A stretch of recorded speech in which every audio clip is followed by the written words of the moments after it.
setiap kali kita lawan perintah Allah, Allah tetap membuka peluang dan pintu taubatnya supaya kembali kepada Allah Rabbul Izzah. Tuan-tuan, tak rindu ke dengan Allah? Tak ada ke perasaan rindu kita dengan Allah Rabbul Izzah? Tidak ada ke sedikit perasaan rindu kita untuk kita bertemu dengan Allah yang maha baik terhadap kita? Sebab itu, tuan-tuan, untuk kita mudah sakaratul maut dan dapat sakaratul maut yang baik, pertama,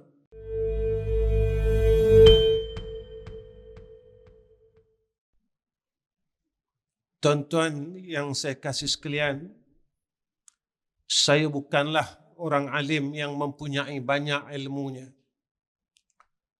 tetapi sayalah hanya pengemis rahmat Allah Subhanahu wa Ta'ala dan insan yang menanti hari untuk bertemu dengan hadrah Allah Rabbul Izzah. Tuan-tuan yang dirahmati oleh Allah Subhanahu wa Ta'ala, tajuk sakratul maut ini adalah satu tajuk yang besar. Satu tajuk yang mana para ulama dan awliya illah ketika mereka membincangkan tajuk sakaratul maut ini, ada ulama yang pengsan dan menangis seolah-olah adanya jenazah di hadapan mereka. Kerana perkara inilah yang akan semua orang tempuhi. Saya dan tuan-tuan akan melalui akan perkara ini. Allah menyatakan kepada kita, wajaat sakaratul mauti bil haq,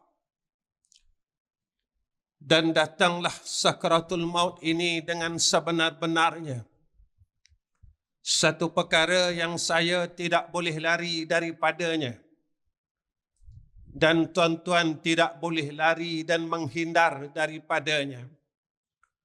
Banyak ayat berkenaan dengan sakaratul maut ini dijelaskan oleh Allah sebagai peringatan kepada kita hamba Allah ini yang berada di dalam muka bumi ini, menjadi peringatan kepada kita dan kita mesti percaya yang mana satu hari saya dan tuan-tuan akan melalui waktu itu dan saat itu. Kalla idza balagatit taraqi wa qila man raqa. Apa kata Allah? Saat apabila nyawa ini sampai di khalqum, di gargarah, Allah nyatakan kepada kita siapakah yang boleh menyembuhkan dan mengelak daripada perkara tersebut. Siapakah yang boleh menyembuhkan akan kesakitan sakaratul maut? Siapakah yang boleh menghilangkan akan kesakitan sakaratul maut?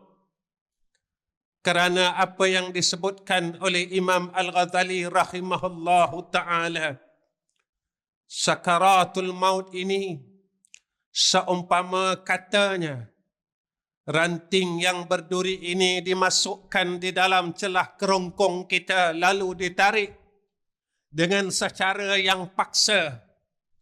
Saat itu tidak digambarkan akan kesakitannya apabila sesuatu yang tajam dan berduri dimasukkan di celah kerongkong kita. Lalu ditarik, kata Imam Al-Ghazali, begitulah yang dapat disebut oleh Imam Al-Ghazali rahimahullahu ta'ala akan kesakitan sakaratul maut. Dan sebahagian ulama menyatakan kesakitan sakaratul maut ini saat mana roh kita ini dicabut oleh malaikatul maut. Kerana malaikatul maut ini dia datang mengikut keadaan kehidupan kita.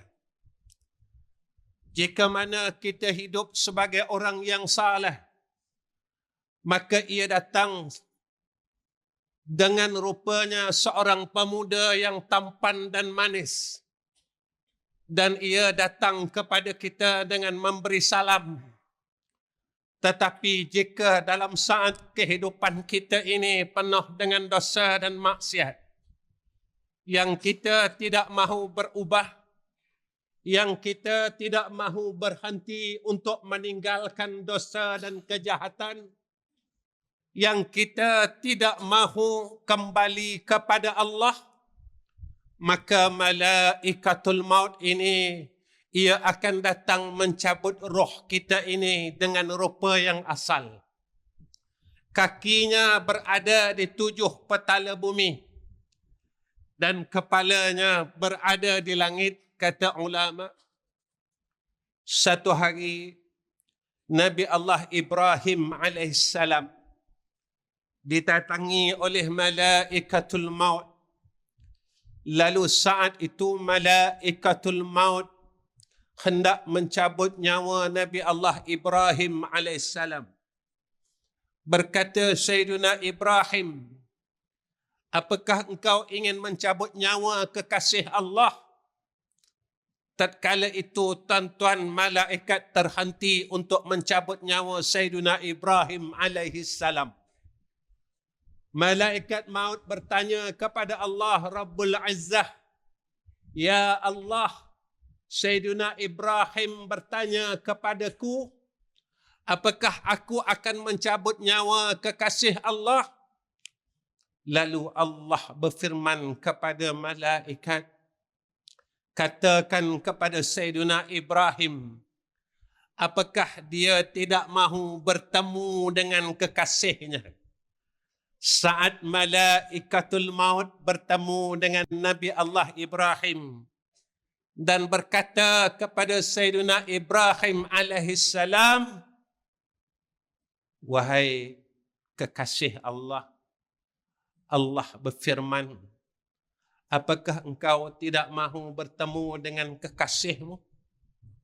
Tatkala Sayyiduna Ibrahim alaihissalam mendengar akan perkataan itu, kata Nabi Allah Ibrahim, wahai malaikatul maut, maka engkau cabutlah rohku kerana aku ingin bertemu dengan kekasihku Allah Azza wa Jal. Apa yang telah disebutkan oleh Sayyiduna Rasulina Muhammad sallallahu alaihi wasallam, siapa-siapa yang kasih untuk bertemu dengan Tuhannya, nescaya Allah kasih untuk bertemu dengannya. Siapa-siapa yang kasih dan cinta untuk bertemu dengan Allah, nescaya Allah amat kasih untuk menemuinya. Siapa-siapa yang kasih dan cinta untuk bertemu dengan Allah, nescaya mereka ini tergolong dalam golongan radhiyallahu anhum wa radu anhu. Dzalika liman khasyiya rabbah. Tuan-tuan, ulama menyatakan tentang saat sakaratul maut ini.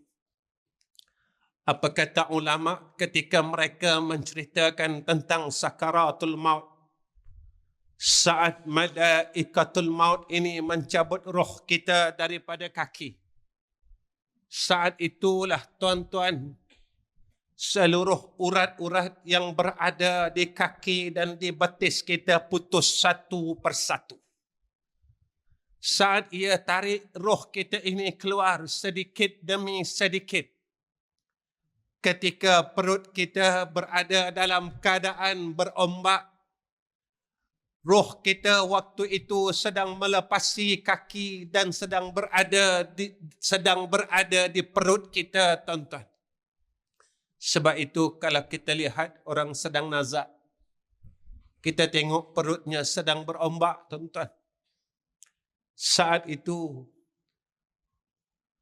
malaikat yang sedang mencabut roh itu sedang berada di kawasan perut kita. Saat itu kita sedang menanggung kesakitan sakaratul maut, seluruh urat-urat pada tubuh badan kita sedang putus satu persatu, tuan-tuan.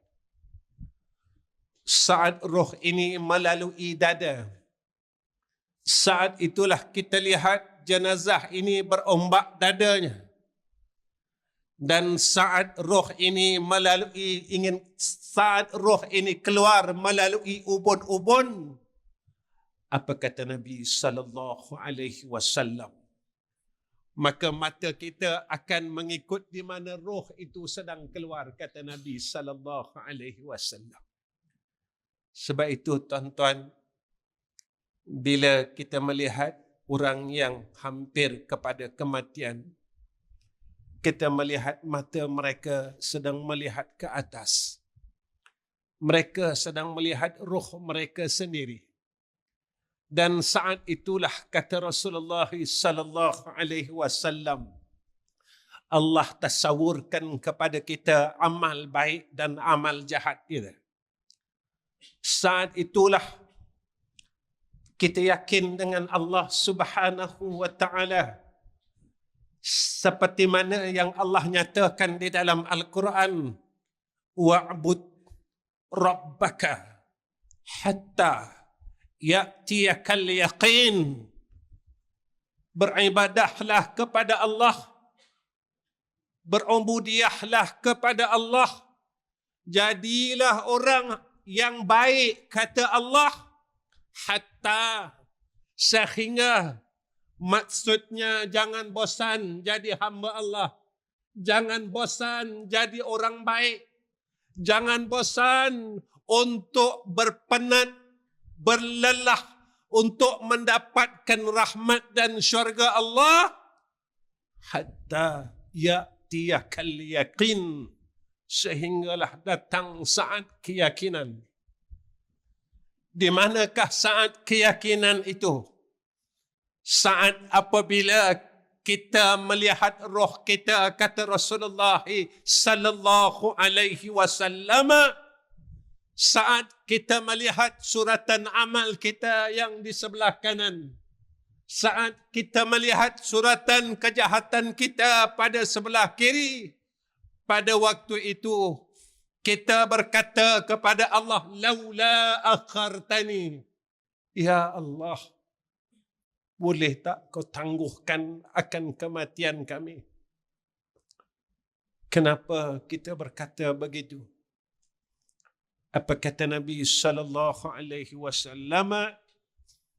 Orang mukmin ini, tuan-tuan, kata Rasulullah, saat kita ini meninggal dalam keadaan yang husnul khatimah, kata Nabi, tandanya tubuh kita berkeringat dan berpeluh.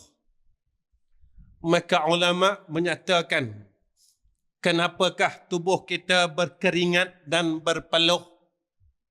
Apa kata ulama? Ibnu Mas'ud membahaskan perkara ini dan ulama-ulama yang lain membahaskan perkara ini. Saat roh kita dicabut daripada jasad dan roh ini melalui akan perut, dada dan melalui dua anak mata, dan saat itulah Allah gambarkan kepada kita tempat kita sama ada di syurga Allah atau tempat kita di neraka Allah. Tetapi orang mukmin ini, tuan-tuan, Allah kurniakan kepada mereka tanda supaya kita dapat melihat. Maka jasadnya berpeluh, kata Nabi. Ulama menyatakan perkara ini. Mereka berpeluh itu kerana mereka malu dengan Allah Subhanahu wa taala. Kerana masih ada sedikit lagi dosa mereka. Tatkala roh mereka dicabut oleh Allah, oleh malaikatul maut, masih ada sisa-sisa dosa yang mereka tinggalkan. Saat itu dosa yang kecil yang kita lihat tatkala sakaratul maut ini, tuan-tuan, kita malu di hadapan Allah Rabbul Izzah. Lalu kita menahan malu itu, kata Rasulullah sallallahu alaihi wasallam, sehingga jasad kita berpeluh. Tuan-tuan, itu jika dosa yang sedikit. Bagaimana jika dosa kita ini terlalu banyak? Orang mukmin yang dosanya sedikit, lalu tatkala sakaratul maut, dia malu melihat dosa yang sedikit itu dan tubuhnya berpeluh, kata Rasulullah sallallahu alaihi wasallam. Lalu sebahagian ulama menyatakan, dengan malunya itulah Allah menghapuskan dosa yang sedikit itu yang tinggal daripadanya. Tuan-tuan, kalau kita masih lagi tidak meninggalkan dosa, bagaimana saat sakaratul maut kita?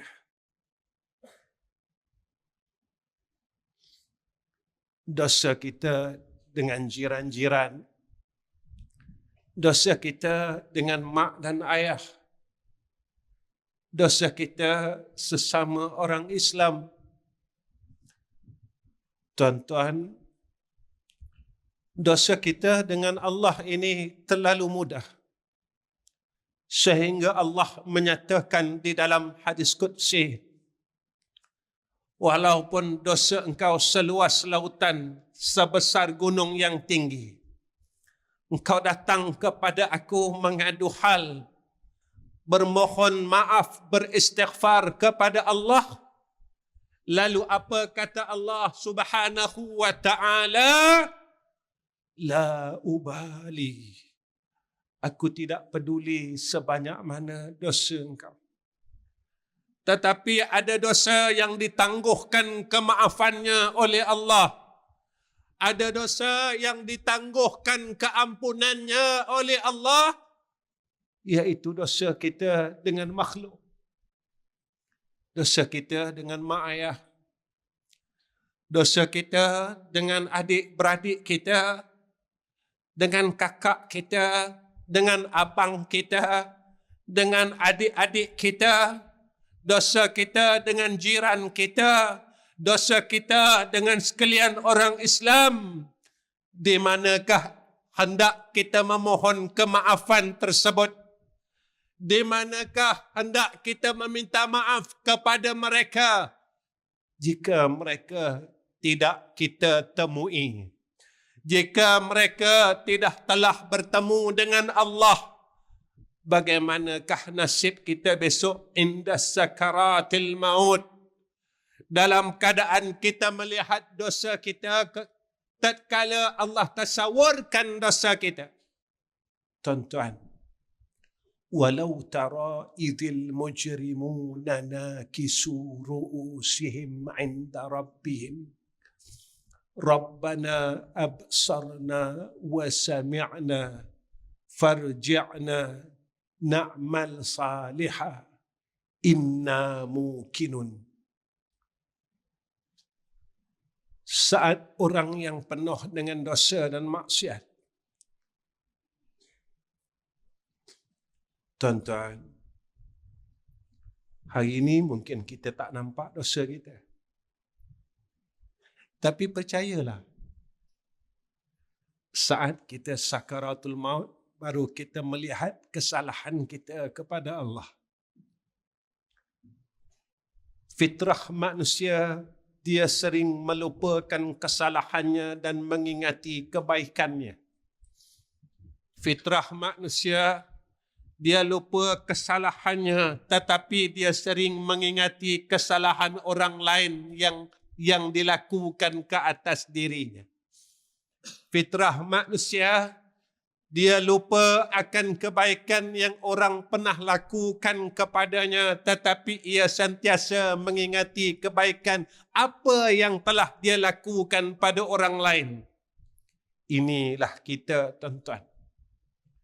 Sebab itu satu hari seorang sahabat bertanya kepada Sayyidatina Aisyah, "Ya Ummul Mukminin, siapakah orang yang saleh?" Lalu Sayyidatina Aisyah menjawab, orang yang sentiasa rasa bersalah kepada Allah. Saya tanya diri saya, dan tuan-tuan bertanyalah kepada diri tuan-tuan, bilakah saat yang terakhir kita rasa diri kita bersalah kepada Allah Subhanahu wa Ta'ala? Bilakah hari yang terakhir? Bilakah minggu yang terakhir? Bilakah bulan yang terakhir? Bilakah tahun yang terakhir? Kita rasa bersalah dengan Allah Subhanahu wa Ta'ala. Kita rasa malu untuk bertemu dengan Allah Subhanahu wa Ta'ala. Kita malu dengan setiap hari kita menerima nikmat demi nikmat daripada Allah. Allah berikan kita hidup ini adalah nikmat yang besar. Allah masih berikan ruang untuk kita melihat alam ini adalah satu nikmat yang besar. Dengan Allah berikan kita hidup ini, tuan-tuan, barulah kita dapat sujud kepada Allah Subhanahu wa Ta'ala. Dengan Allah berikan nikmat hidup ini, tuan-tuan, barulah kita dapat melakukan salah, kerana salah ini adalah satu jalan untuk kita menghadap ke hadrah Allah. Sebab itu sebagian ulama menyatakan, jika hidup engkau resah, jika hidup engkau gelisah, jika hidup engkau tidak tenang, maka salatlah, katanya. Kerana salat itu yang menjadikan hati engkau dalam keadaan sakinah, kata ulama. Tuan-tuan, bila saya rasa bersalah dan bila tuan-tuan rasa bersalah, tuan-tuan, kalau dalam tahun ini saya tak pernah rasa bersalah dengan Allah, dan tuan-tuan juga tak pernah rasa bersalah dengan Allah, maka berhati-hatilah. Kita takut kita termasuk dalam golongan yang Allah nyatakan dalam Al-Quran, walau tara izil mujrimuna nakisu ru'usihim 'inda rabbihim. Saat orang yang berdosa ini bertemu dengan hadrah Allah kelak, apa yang berlaku kepada mereka? Nakisu ru'usihim 'inda rabbihim. Mereka benamkan wajah mereka ke bumi. Mereka malu untuk mengangkat wajah mereka di hadapan Rabbul Izzah. Kenapa mereka malu, tuan-tuan? Ya Allah, aku malu. Umur yang kau berikan kepada aku telah melanggar perintah engkau.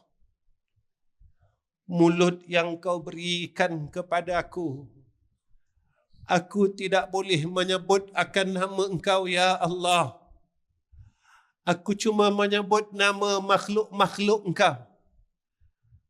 Mulut yang kau berikan kepada aku tidak boleh langsung menyebut akan namamu pada hari ini. Aku rasa berat, ya Allah. Semasa hidupku, aku rasa berat, ya Allah. Aku rasa susah, ya Allah. Aku rasa bosan, ya Allah. Aku rasa jemu, ya Allah, untuk aku sebut asma-Mu. Tetapi mulut yang kau berikan kepada aku tak pernah bosan pun. Aku menyebut kisah dunia. Aku menyebut kisah makhluk.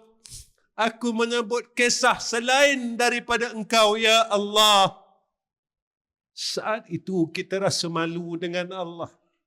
mulut yang Allah berikan kepada kita dengan keadaan percuma, yang tidak perlu kita bayar walaupun 1 sen sekalipun.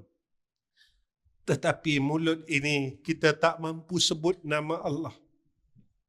Mulut ini kita tak mampu pun nak menyebut asma Allah. Tuan-tuan, tatkala kita mula sebut nama Allah, hati kita mula rasa bosan. Hati kita mula rasa jemu, tuan-tuan. Hati kita mula rasa tak seronok. Tuan-tuan, kalau masa hidup ini kita dah tak seronok dengan Allah, boleh ke kita dapat tempat yang seronok di akhirat? Percayalah tuan-tuan, kita hidup dalam dunia ni tak lama pun. Harta yang ada pada kita, anak-anak kita akan ambil daripada kita satu hari nanti, percayalah. Nama yang kita banggakan dan kita gahkan, nama ini akan hilang daripada bibir-bibir makhluk yang ada semasa kita hidup. Tuan-tuan,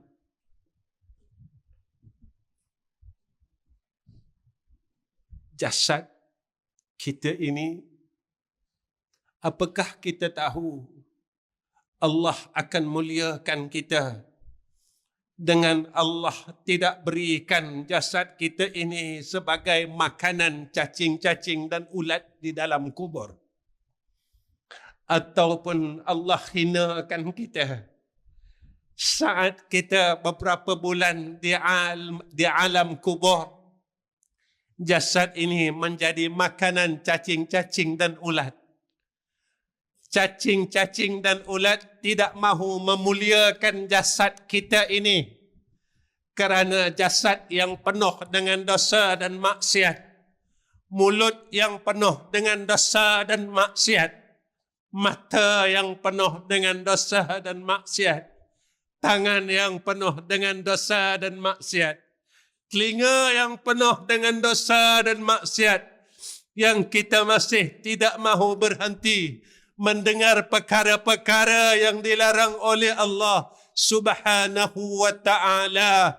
Kaki yang penuh dengan dosa dan maksiat, saat itulah jasad kita akan dimakan oleh cacing-cacing dan ulat-ulat di dalam tanah. Tuan-tuan, jasad Rasulullah cacing tak nak dekat, tuan-tuan. Ulat-ulat tak nak dekat, tuan-tuan. Jasad orang soleh, jangan katakan mereka ini dimuliakan di alam dunia, sampai alam kubur jasad mereka dimuliakan oleh Allah. Yang memuliakan ini bukan sekadar manusia, tetapi juga ulat-ulat dan cacing-cacing di dalam tanah. Mereka memuliakan jasad orang yang saleh, orang yang berbuat baik kepada Allah. Nakisu ru'usihim 'inda rabbihim. Tatkala itu kita benamkan wajah kita kerana malu kepada Allah Subhanahu wa ta'ala, dan kita berkata kepada Allah, Rabbana absarna. Ya Allah, kami dah tengok dah bagaimana azab neraka Engkau, ya Allah. Kami dah nampak dah neraka Engkau, ya Allah. Kami dah tengok dah, ya Arhamar Rahimin. Wa sami'na, ya Allah. Kami dah dengar bagaimana ahli neraka meminta dan memohon kepada Engkau untuk dikeluarkan daripada neraka Engkau, ya Allah. Saat itu kita cakap apa dengan Allah, tuan-tuan? Farji'na na'mal salihah. Ya Allah, boleh tak Engkau kembalikan kami balik dalam dunia? Sekejap pun jadilah, ya Allah. Kalau boleh kami nak semayang sunat 2 rakaat je, ya Arhamar Rahimin. Apa kata Allah? Masa engkau hidup dulu, semayang sunat maghrib pun kau malas. Masa engkau hidup dulu, semayang sunat isyak pun kau tak nak. Aku dah bagi kau masa 60 tahun. Aku dah bagi kau masa 70 tahun. Aku dah bagi kau masa 80 tahun. Dan masa itu kau buat apa? Kau biarkan waktu maghrib ini berlalu dengan kau tak mahu semayang sunat ba'diyah maghrib pun. Lalu waktu isyak, kita tak nak semayang sunat isyak pun. Kita cakap apa? Saya sibuk, ya Allah. Saya sibuk, ya Allah. Masa muda dulu kita di mana? Kita tak dapat pun datang masjid. Dan umur muda itu akan ditanya oleh Allah Subhanahu wa ta'ala. Tuan-tuan,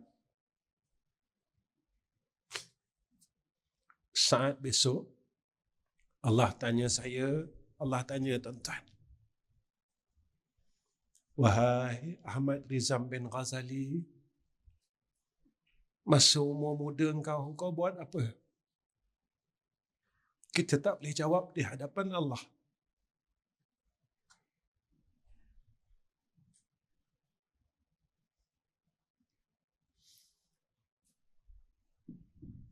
Kita nak jawab apa tuan-tuan di hadapan Rabbul Azza?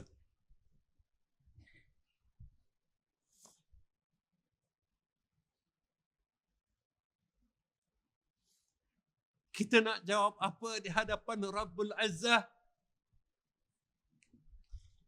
Bila Allah tanya kita, umur engkau, waktu muda engkau buat apa, Ahmad Rizam bin Ghazali?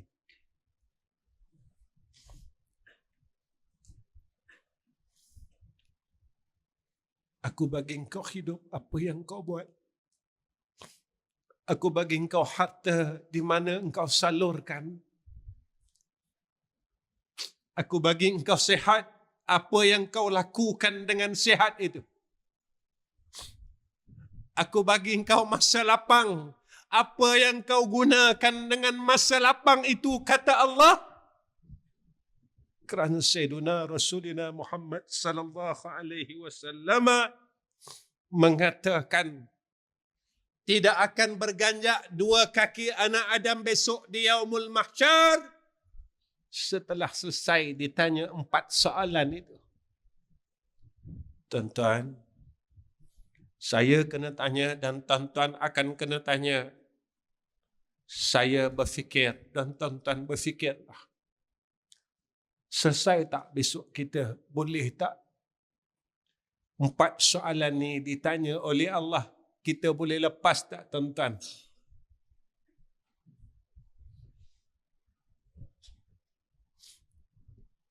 Agak-agak saya lepas tak? Agak-agak tuan-tuan lepas tak? Sebab itu tuan-tuan, sementara masa yang Allah berikan kepada kita ini, maka gunakanlah masa ini sebaik mungkin sebelum hadirnya sakaratul maut, kerana kita tidak boleh berpatah balik. Sebab itu kita berbuat amal saleh ini untuk mati, tuan-tuan.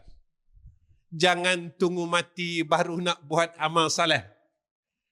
Kita bertaubat kepada Allah, kerana Nabi menyatakan sesungguhnya Allah menerima taubat itu sebelum nyawa itu sampai di gargarah. maka bertaubatlah untuk menunggu kematian. Kita ada harta, tuan-tuan. Masa kita muda dulu, kita telah buang harta kita pada perkara maksiat. Kita telah gunakan duit kita untuk kejahatan. Kita telah gunakan harta kita untuk membeli pakaian yang tidak diredai Allah. Kita telah gunakan harta kita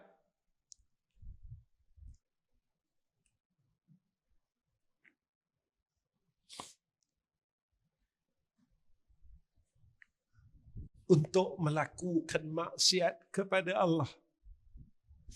Dan cacatan itu masih tidak hilang pada suratan amal kita. Catatan itu masih lagi kuat dan kukuh pada suratan amal kita yang akan dibacakan dan ditunjukkan oleh Allah besok di Yaumul Mahsyar. Saya tak boleh lepas dan tuan-tuan tak boleh lepas. Maka masa yang Allah berikan kepada kita, biarlah kita dapat terbalikkan keadaan itu. Umur yang kita tidak tahu berapakah bakinya, biarlah kita dapat untuk kita gunakan buat baik. Dalam masa kita untuk berbuat baik ini, tuan-tuan, Allah panggil kita menemuinya. Mudah-mudahan Allah kifarahkan seluruh kejahatan yang pernah kita buat, yang tidak dilupakan oleh Allah, walaupun satu saat. Tuan-tuan, muslimat, jika zaman muda kalian pernah membuka aurat, kalian pernah mempertontonkan rambut kalian di depan hak laki-laki yang bukan mahram, berapa tahun itulah kita akan dimasukkan ke dalam neraka Allah. Jika 30 tahunlah, wahai muslimat sekalian, akan dimasukkan oleh Allah ke dalam neraka, digantung dengan rambut-rambut kalian di atas api neraka Allah Subhanahu wa ta'ala, dan setiap helai rambut itu akan diazab oleh Allah Subhanahu wa ta'ala. Tuan-tuan, kita lupa, tetapi Allah tidak akan melupakan akan perkara tersebut. Sebab itu, tuan-tuan, untuk kita menghadapi sakaratul maut, ulama memberikan beberapa garis panduan. Yang pertamanya, agar kita dalam keadaan sakaratul maut yang baik, apa kata ulama? Pertama, berdoalah kepada Allah. Kenapa, tuan-tuan, kita kena berdoa kepada Allah? Menunjukkan kita ini mengharap benar-benar untuk mendapat dalam keadaan sakaratul maut yang baik pada sisi Allah. Imam Al-Ghazali rahimahullahu ta'ala menyatakan, sebanyak mana kecintaan kita kepada dunia, sebanyak itulah sakitnya mati. Kerana apa, tuan-tuan? Kerana waktu malaikatul maut hendak mencabut roh daripada jasad, kita tak nak lepaskan dunia kita. Waktu roh nak keluar daripada jasad, kita tak nak lepaskan rumah kita. Kita sayang rumah kita. Kita tak nak lepaskan harta kita, kenderaan kita. Kita tak nak lepaskan duit kita. Kita tak nak lepaskan tanah kita. Kita tak nak lepaskan dunia kita. kita meronta-ronta untuk tidak mahu balik menemui Rabbul Izzah. Kata Imam Ghazali, kesakitan itu kerana kita sangat mencintai dunia. Berbeza dengan orang mukmin, kata Imam Al-Ghazali rahimahullahu ta'ala, mereka sakaratul maut itu bukan tidak sakit, tetapi kesakitan itu amat kurang, kata Imam Al-Ghazali. Kerana saat malaikatul maut hendak mencabut roh daripada jasadnya, dia mengikut kerana dia redha untuk bertemu dengan Allah. Tuan-tuan pernah dengar saat kewafatan Rasulullah sallallahu alaihi wasallam. Tuan-tuan, ada yang Rasulullah sayang dalam diri dan dalam hati Rasulullah sallallahu alaihi wasallam. Apa yang Rasulullah sayang, tuan-tuan, kita? Rasulullah ni amat sayang kita. Rasulullah nangis untuk kita. Rasulullah minta tangguhkan bala untuk kita. Rasulullah pernah berdoa keselamatan untuk kita. Satu hari seorang sahabat, dia menangis teresak-esak sehinggalah dia sakit dan dia tidak dapat hadir ke masjid salat berjamaah bersama dengan Rasulullah sallallahu alaihi wasallam. Rasulullah datang jumpa dia. Rasulullah tanya, "Engkau sakit ke? Engkau sakit apa?" Dia kata, "Saya bukan sakit ya Rasulullah. Sakit saya ni, saya memikirkan satu perkara sehingga saya jatuh sakit." Apa kata dia kepada Rasulullah sallallahu alaihi wasallam? "Ya Rasulullah, boleh tak aku tanya engkau?" Rasulullah kata, "Tanyalah. Dekat sini aku boleh tengok engkau. Dekat sini aku boleh nampak engkau. Dekat sini aku boleh pegang kau ya Rasulullah.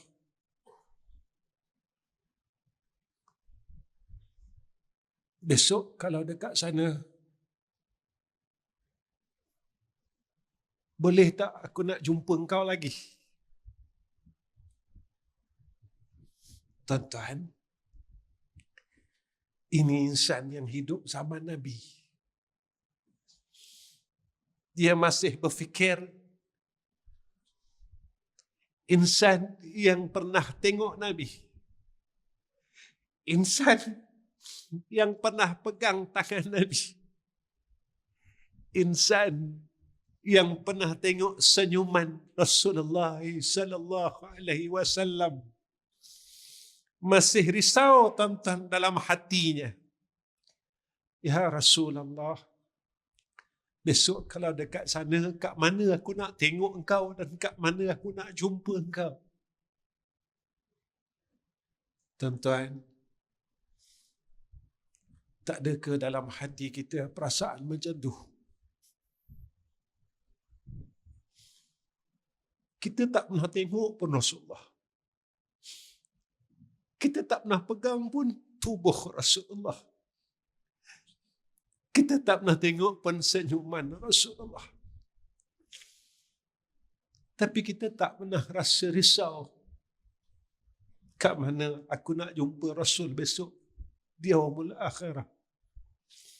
Tuan-tuan, sebenarnya hati kita keras. Kita nampak sahaja lembut, tetapi hati kita ini sebenarnya keras. Kita nampak sahaja saleh, tetapi hati kita hatinya orang fasik. Tuan-tuan, tatkala sahabat bertanya kepada Rasulullah sallallahu alaihi wasallam, apa kata Rasulullah?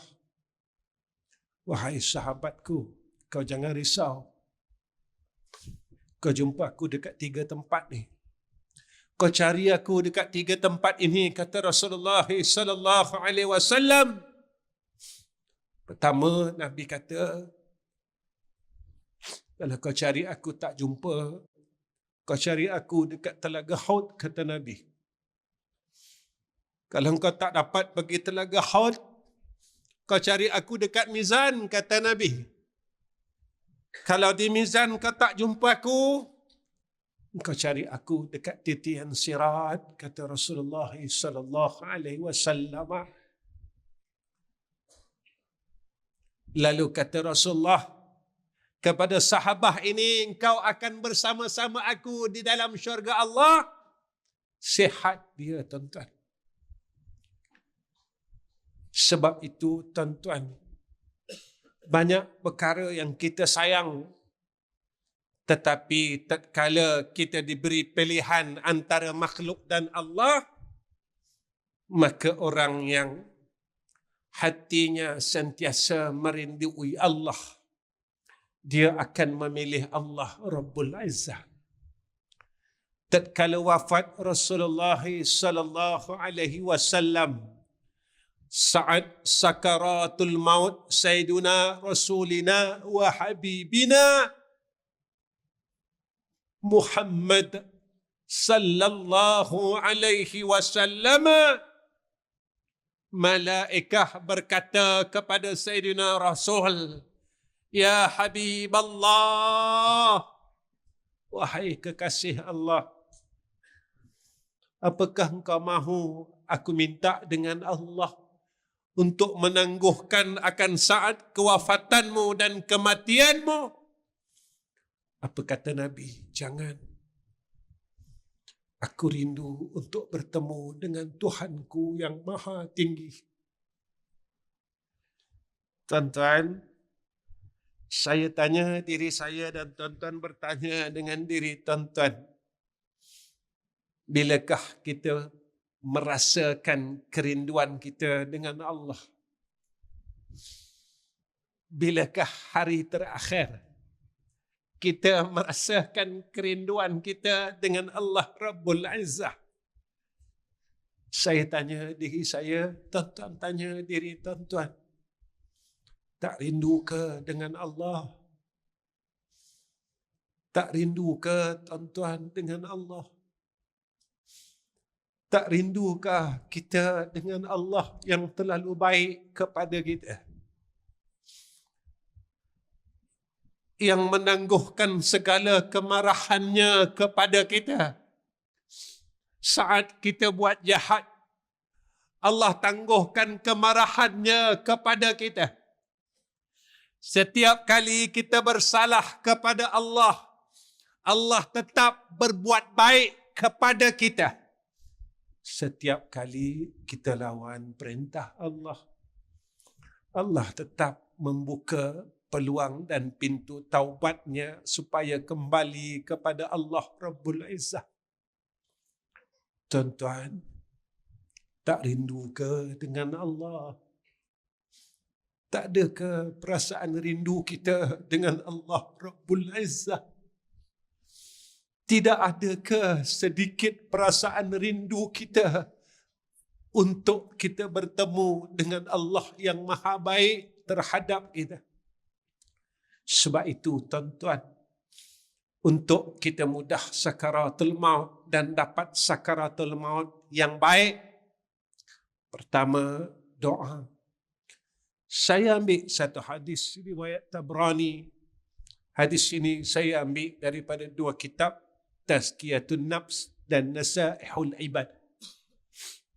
Siapa yang membaca doa ini 25 kali setiap hari, jika ia mati, maka Allah akan kurniakan kepada dia kematian seperti mana orang yang mati syahid. Saya rasa tuan-tuan pernah dengar doa ini. Allahumma barik li fil maut wa fima ba'dal maut. Allahumma barik li fil maut wa fima ba'dal maut. Allahumma barik li fil maut wa fima ba'dal maut. Allahumma barik li fil maut wa fima ba'dal maut. Allahumma barik li fil maut wa fima ba'dal maut. Allahumma barik li fil maut wa fima ba'dal maut. Tuan-tuan, jangan tinggalkan khususnya sahabat-sahabat dan orang yang seusia saya dan yang telah melebihi usia saya, agar kita besok balik di hadapan Allah, Allah terima kita sebagai hamba-Nya. Tuan-tuan, kita memang tidak mampu untuk jadi yang terbaik, tetapi kita sedang berusaha untuk jadi hamba yang baik. Mudah-mudahan usaha kita yang sedikit ini dipandang oleh Allah. Alhamdulillah, tuan-tuan.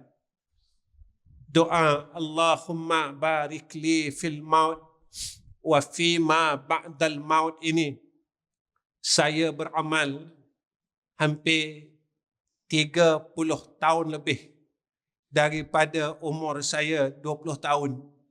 Sekarang saya dah nak masuk 55, tuan-tuan. Saya syukur dengan Allah kerana Allah masih tidak lupakan saya untuk membaca doa ini setiap hari. Perkara yang paling saya takuti dalam hidup saya, apa kata Nabi sallallahu alaihi wasallam, jika mana Allah mula membenci kita, tuan-tuan, Allah akan tarik dan cabut amal saleh yang pernah kita buat dan kita istiqamahkan satu persatu di dalam hidup kita. Tuan-tuan, jika ada amalan yang pernah kita buat dulu dan kita istiqamahkan, sekarang kita mula tinggalkan, maka periksalah dosa yang kita buat. Muhasabahlah kesalahan yang pernah kita lakukan dan sedang kita lakukan. Keduanya, persiapan untuk sakaratul maut adalah amal saleh. Apa kata Nabi sallallahu alaihi wasallam, man kana akhiru kalamihi la ilaha illallah dakhalal jannah. Siapa yang akhir kalamnya dengan la ilaha illallah, Nabi kata masuk syurga. Riwayat yang lain, diharamkan tubuhnya daripada api neraka. Tuan-tuan, hari ini saya seru diri saya dan tuan-tuan, kalau kita nak dapat saat sakaratul maut yang baik, lazimkan berzikir dan bertahlil. Kerana apa? Kalau masa hidup ini kita tak mampu nak ingat Allah, mampukah kita ingat Allah sewaktu sakaratul maut? Kalau masa hidup ini, mulut ini tidak mampu untuk mengingati Allah, apakah waktu sakaratul maut yang dipanggil adalah waktu huru-hara kita mampu sebut nama Allah? Tuan-tuan, belajarlah. Saya, tuan-tuan, jangan tinggalkan tahlil. Paling-paling, tuan-tuan, paling kurang, tuan-tuan baca lepas subuh 10 kali, lepas asar 10 kali. Saya, tuan-tuan, mana yang saya tak buat, saya tak berani nak cakap. Sebab saya takut Allah dakwa saya besok di padang mahsyar. Dekat dunia ni senanglah. Saya cakap dan tuan-tuan tak tahu saya buat ke tidak. Tapi saya tak boleh tipu Allah. Itu saya ajak tuan-tuan, jangan tinggal tahlil. Iaitu yang diamalkan oleh Imam Al-Ghazali pada waktu pagi dan petang. La ilaha illallahul wahidul qahhar Rabbus samawati wal ardi wa ma bainahumal azizul ghaffar. La ilaha illallahul wahidul qahhar Rabbus samawati wal ardi wala Rabbus samawati wal ard wa ma bainahumal azizul ghaffar. La ilaha illallahul wahidul qahhar Rabbus samawati wal ardi wa ma bainahumal azizul ghaffar. Baca 10 kali pagi, 10 kali petang. InsyaAllah tuan-tuan, mudah-mudahan kalau kita tidak tinggalkan perkara-perkara ini, kita harap agar Allah Subhanahu wa Ta'ala mematikan kita seperti mana kematiannya orang-orang saleh. Tuan-tuan yang saya kasih sekalian, saya rasa cukup pertemuan saya dengan tuan-tuan untuk saat ini dan kali ini. Saya minta ampun dan minta maaf. Inilah kalam-kalam orang bodoh, kalam orang yang tidak ada ilmu, kalam yang bukan daripada seorang ustaz, hanya seorang manusia yang bodoh pada sisi Allah, yang tidak ada nilainya. Kalam daripada si pendosa yang mengharapkan rahmat daripada Allah. Mudah-mudahan kalam ini menjadi manfaat untuk saya dan ummah sebagai nasihat buat diri saya khususnya. Tuan-tuan, inilah peluang kita. Dan peluang ini tidak datang lagi pada masa akan datang. Rahmat Allah ketika datang kepada kita, maka ambillah rahmat itu. Peluklah rahmat itu. Dakaplah rahmat itu. Mudah-mudahan Allah akan kurniakan rahmatnya kepada kita. Rahmat dan rahmat. Sehinggalah saat sakaratul maut, kita dalam rahmat Allah. Wa akhirul kalam. Assalamualaikum warahmatullahi wabarakatuh.